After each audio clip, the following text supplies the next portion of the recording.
భవిష్యత్తు కోసం హైదరాబాద్ లో the best school future spark international school.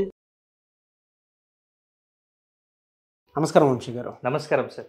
పిల్లల్లో మనం చూస్తే అండి ఏజ్ పెరిగే కొద్దీ మనకు కొన్ని విషయాలు తెలుస్తూ ఉంటాయి. అవును సార్. లెర్నింగ్ డిజబిలిటీస్ అంటే నేర్చుకునే విధానంలో వెనకబడిపోతూ ఉంటారు, లేదా ఇంట్రెస్ట్ చూపించకుండా పోతారు. లేదు అని అంటే వాళ్ళకి ఎందుకో నేర్చుకోవాలన్నటువంటి ఇంట్రెస్ట్ తగ్గిపోతూ వస్తూ ఉంటుంది. దానికి గల ప్రధాన కారణాలు ఏంటి? దాని నుంచి బయటపడాలి అంటే అసలు ఏం చేయాలి? ఏ విషయాన్నైనా సరే నేర్చుకోవాలని ఇంట్రెస్ట్ చూపించరు అసలు. అంటే పేరెంట్స్కి అతి కష్టమైపోతుంది. ఏంటి ఇలా ఉన్నాడు అనేటువంటి విషయం అర్థం కాదు. అవును. ఎలా దాని కారణాలు ఏముంటాయి? దీంట్లో ముఖ్యంగా వచ్చేసి పిల్లలు 4 రకాల ఇబ్బందులు ఎదుర్కొంటారు సార్. ఒకటి వచ్చేసి చదవడంలో ఇబ్బందులు ఎదుర్కొంటారు, ఇంకొకటి రాయడంలో ఇబ్బందులు ఎదుర్కొంటారు, ఇంకొకటి గణితం చేయడంలో ఇబ్బందులు ఎదుర్కొంటారు.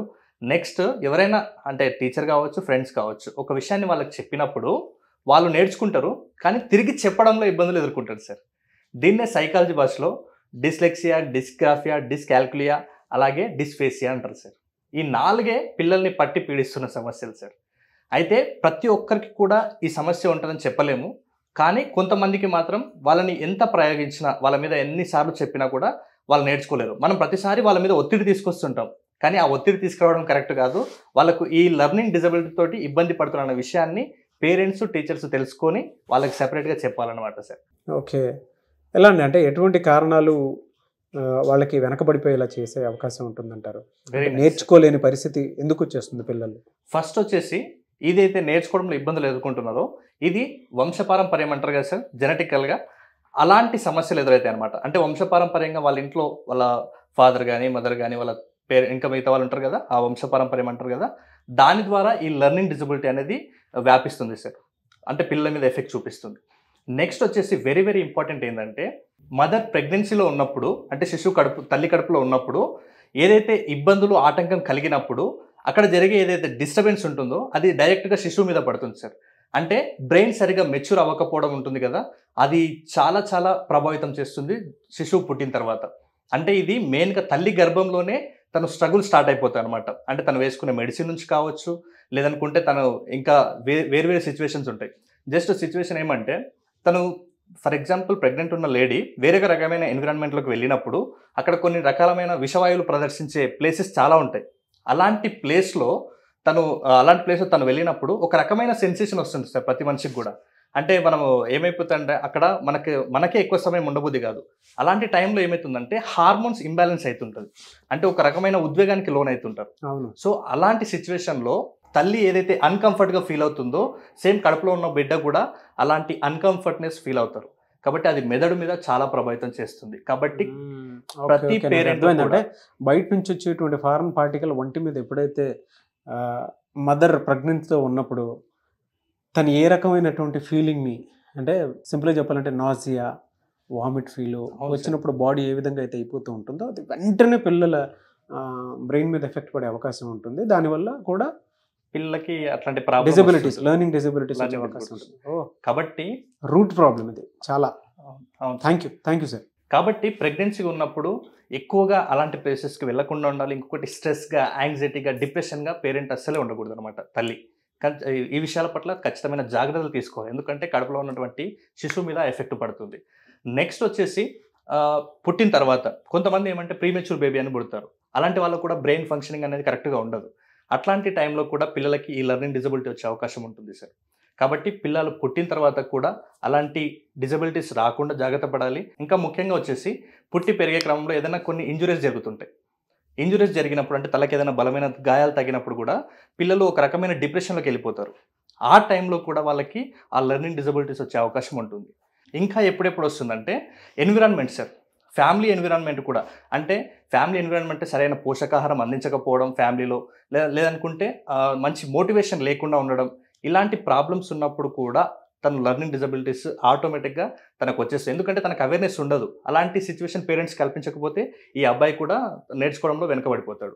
నెక్స్ట్ ఇంట్లో ఎలాగైతే ఉందో సేమ్ అలాగే స్కూల్లో కూడా లెర్నింగ్ ఎన్విరాన్మెంట్ అనేది చాలా చాలా ఇంపార్టెంట్.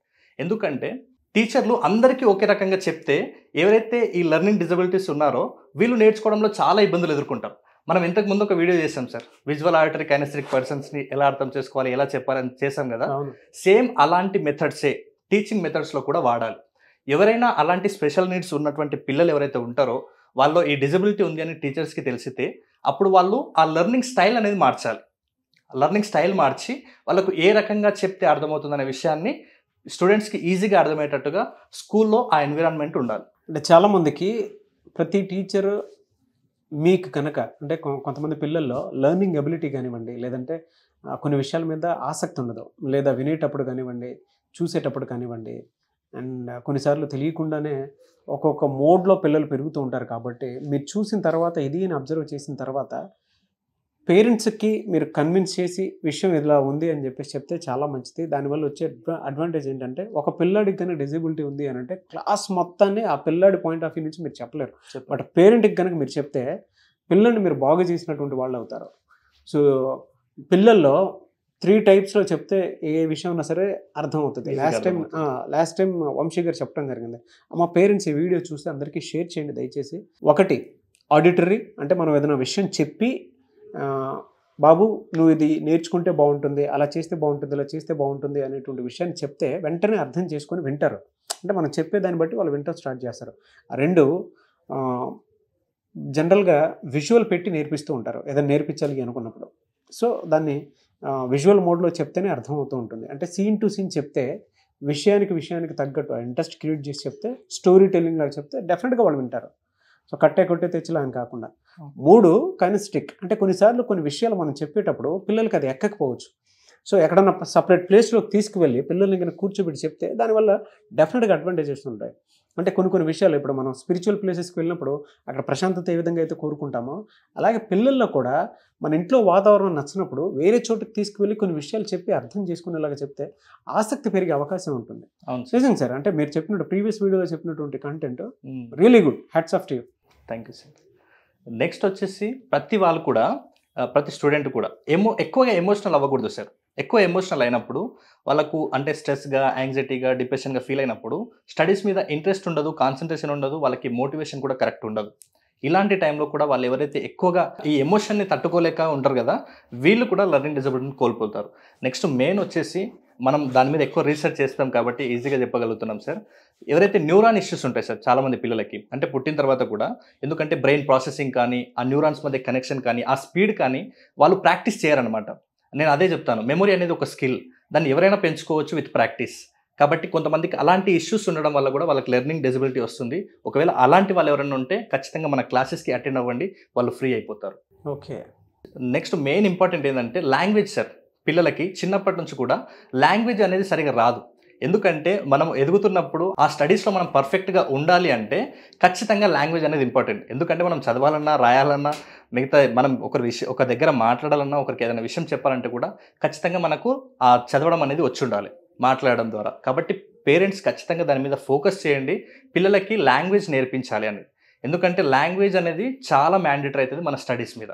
కాబట్టి ప్రతి పేరెంట్ దాని మీద ఫోకస్ చేయండి. చిన్నగా ఉన్నప్పుడు వాళ్ళని ఖచ్చితంగా మీరు పక్కన కూర్చొని మీరు ఎంత మాట్లాడుతుంటే వాళ్ళు దాన్ని ఇమిటేట్ చేసి ఇంకా మాట్లాడడం ప్రాక్టీస్ చేస్తారు. కాబట్టి దాని మీద ఖచ్చితంగా ఫోకస్ చేయండి. బేసిక్ లాంగ్వేజ్ కూడా చాలా ఇంపార్టెంట్. మనం మాట్లాడే భాష ఇంపాక్ట్ మాత్రం పిల్లలు చాలా ఉంటుంది.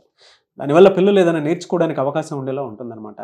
మనం ఏం మాట్లాడతామో అది ఆటోమేటిక్గా విజువల్ వచ్చేస్తూ ఉంటుంది. అవును సార్. అండ్ మనం మాట్లాడేటువంటి భాష కానివ్వండి, మనం ఏదైనా ఎడ్యుకేట్ చేసేటప్పుడు మనం ఇచ్చేటువంటి విజువల్ కానివ్వండి, డెఫినెట్గా దాని ఇంపాక్ట్ ఉంటుంది. సో ఎక్కువ నేర్చుకోవడానికి అవకాశం ఉండేటువంటి అంటే ఆ అవకాశం ఉంటుంది. అట్ ద సేమ్ టైం ఎప్పుడైనా సరే బయటికి తీసుకువెళ్ళినప్పుడు పిల్లలకి లెర్నింగ్ డిజబిలిటీ ఉందేమో అనేటువంటి ఆలోచన వచ్చినప్పుడు ప్లేస్ మార్చి చూసి మొత్తం అబ్జర్వ్ చేసి బయట ఎక్కడికన్నా ఏదైనా స్పిరిచువల్ ప్లేసెస్కి కానివ్వండి, ఇష్టమైన ప్లేసెస్కి తీసుకెళ్ళి అక్కడ కూర్చోబెట్టి మొత్తం ఎక్స్ప్లెయిన్ చేసి ఒకసారి అడగండి మీ పిల్లల్ని ఎలా చెప్తున్నారు ఏంటి, స్టోరీ నరేషన్ లాగా.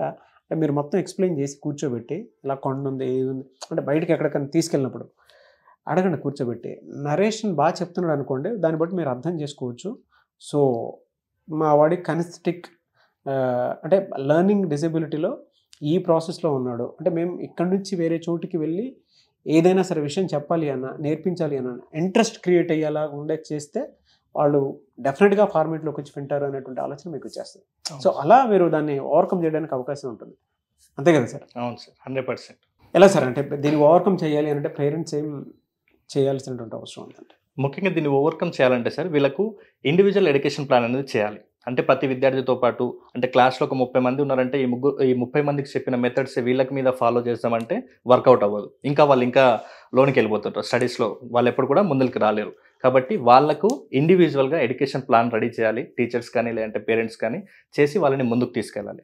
ఇంకా ముఖ్యంగా వచ్చేసి మనం ఇంతకుముందు మాట్లాడుకున్నాం కదా VAK అని, విజువల్ ఆడిటర్ కైనెస్థెటిక్, దీని మీద ఖచ్చితమైన ఫోకస్ చేయాలి సార్. అంటే వాళ్ళకి స్పెషల్ లెర్నింగ్ ఎన్విరాన్మెంట్ ఒకటి క్రియేట్ చేయాలి. వాళ్ళకి ఏ రకమైన స్కిల్స్ ఓరియంటెడ్ చెప్పాలి, వాళ్ళు విజువలా, ఆడిటరా, కైనెస్థెటికా, మీరు అబ్జర్వ్ చేయండి. ఆ వీడియో ఒకసారి ఎవరైనా చూడకపోతే ఖచ్చితంగా చూడండి. ఎందుకంటే ఆ పర్సన్ ఆడిటరీ పర్సన్ ఉన్నాడు అనుకోండి, తనకి విజువల్ రూపంలో చెప్పినా లేదంటే కైనెస్థెటిక్ ఫీల్ ఉన్నటువంటి ఆ రూపంలో చెప్పినా వేస్ట్ ఆ పర్సన్కి. కాబట్టి ఆ పర్సన్ ఏ కేటగిరీ అనేది మీరు ఈజీగా ఫైండ్ అవుట్ చేయొచ్చు. ఒకవేళ అట్లాంటి ఏమైనా ప్రాబ్లమ్స్ ఉంటే కూడా నన్ను కాంటాక్ట్ అయినా కూడా మీకు క్లారిటీగా ఇచ్చేస్తాను నేను. డెఫినెట్గా సార్.